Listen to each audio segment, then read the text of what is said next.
ku yi maza ku danna subscribe, sannan ku taba alamar rawa domin samun sabbin shirye-shirye. Nufin abin da zuciya ta so, amma ana wa bangaren raine da rayuwa. So ne lagon mutane biyun da shakuwa, mai kama dan adam da aljan da beguwa. Domin mu gane so sai mun kara nutsuwa, don dole so shi ke kai mu kokuwa. Ina da tambaya, menene farin ciki, mene bakin ciki, ni so zana saki.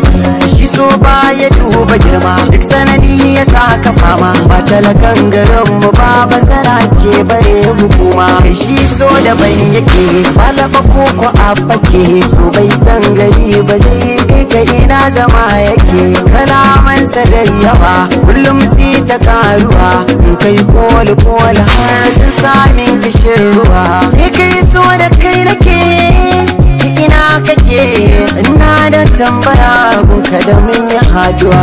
Na gano masoyi kullum shi in ya tashi bacci, burinsa dai masoyiya kar ta kara kunci. Sai ya lalubo waya ya kira shi kin ci abinci, bai dama kansa ya ci ba sai ungwanarsa ta ci. So san bai da tausayi,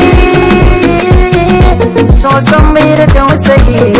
In yi taɓa gaza amsar sai ta fada na yi. Ba tsoro yake ba shi ma, sannan bai gudun wasu ma. Sai iya tada yan adam duk sayaddan yana da girma. Kullum na tunani sai in ba wasu ma'auni, amsa ta gare shi kullum sai ta fito da rauni. Ban gane so ba, ban san ya yake ba, abinda na dan fahimta kan sani.